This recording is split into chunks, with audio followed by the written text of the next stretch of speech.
এরপরে আমি দাঁড়ালাম এলা হাসিরিল্লানা, আমাদের একটা মাদুর ছিল, আমাদের একটা পাটি ছিল, সে পাটিটা পাড়ার জন্য আমি দাঁড়ালাম।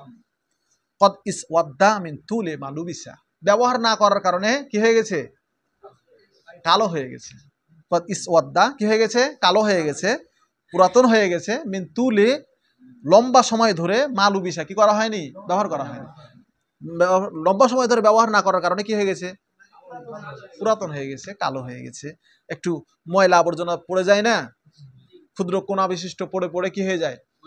ইয়া হয়ে যায়, ধুলা পড়ে যায়। তো এরকম ফানাজাহাতুহু বিমাইন, আমি পানি নিয়ে ওখানে ছিটাই দিলাম। এখানে মাসালা বের হলো যে কি হয়েছে মাসালা এখানে? সে মাসালাটা হলো যে তাহলে এরকম যদি আপনার কি হয়, সবকিছু ঠিক আছে, হালাল, কোনো সমস্যা নাই, এরকম বিষয়েও অনেক সময় কি ছিটিয়ে দেওয়া ভালো? পানি ছিটিয়ে দেওয়া ভালো। বোঝা গেছে? পানি ছিটিয়ে দেওয়ার দুইটি হিকমাত। একটা হলো যে একটা ভ্যাকসা গন্ধ তৈরি হয় অনেক সময়তে লম্বা সময় ব্যবহার না করার কারণে, পানি ছিটিয়ে দিলে সে গন্ধ কি হয়ে যাবে? দূর হয়ে যাবে।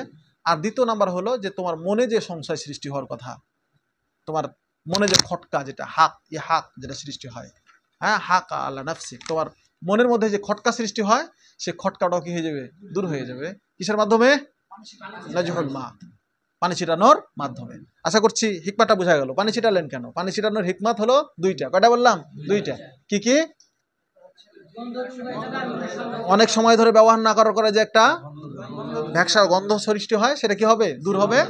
আরেকটা হলো যে আপনার মনে যে খটকা সৃষ্টি হতে পারে ব্যবহারকারী ব্যক্তির, তার খটকা কি হয়ে যাবে? দূর হয়ে যাবে।